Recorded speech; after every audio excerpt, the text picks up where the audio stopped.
La Cour constitutionnelle malienne a déclaré le colonel Assimi Goïta chef de l'État et président de la transition.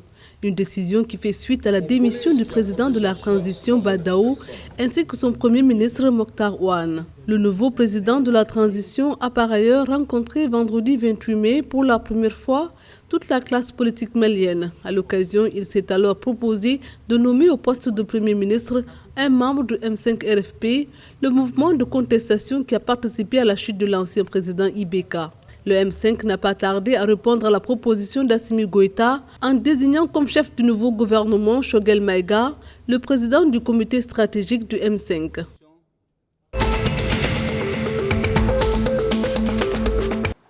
Le Nigeria vient de signer un important accord de partage de production avec les multinationales pétrolières qui opèrent dans le pays, notamment Shell, ExxonMobil, Total et Eni. L'accord signé porte sur le champ offshore Bonga. Il s'agit du renouvellement d'un accord de partage de production pour 20 ans. Un moment décisif, selon le président nigérian Muhammadu Buhari lui-même. Le nouvel accord devrait imposer une taxe forfaitaire de 10% sur les champs offshore et de 7,5% sur les champs onshore contre 5% auparavant. L'augmentation de cette taxe forfaitaire devrait donc accroître les revenus de la compagnie nationale.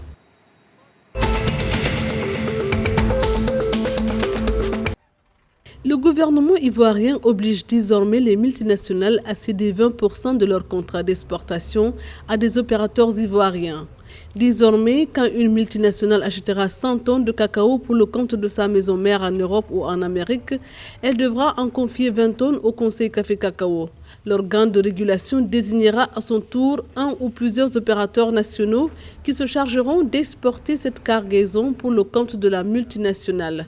Une mesure destinée à éviter l'asphyxie des négociants ivoiriens qui dénoncent depuis longtemps la concurrence déloyale des multinationales qui dominent le marché ivoirien.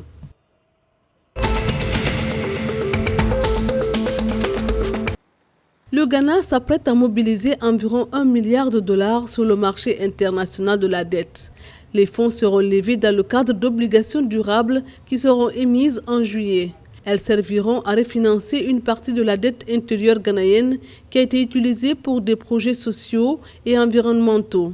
À cet effet, une partie sera constituée de social bonds, les premières émises par un pays africain, et servira à financer la politique gouvernementale de gratuité de l'enseignement.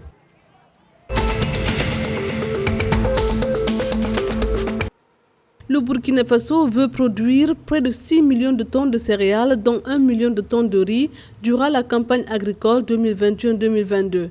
Il est également attendu quelques 1 736 000 tonnes de cultures de rente et 989 000 tonnes d'autres cultures vivrières, selon un communiqué du ministère. Outre des équipements motorisés et attractions animales mis à la disposition des producteurs pour accroître la productivité agricole, près de 9 500 hectares de nouveaux bas-fonds, périmètres irrigués et périmètres maraîchers seront aménagés à leur profit avec plus de 200 nouveaux modèles d'exploitations agricoles innovantes, résilientes et performantes.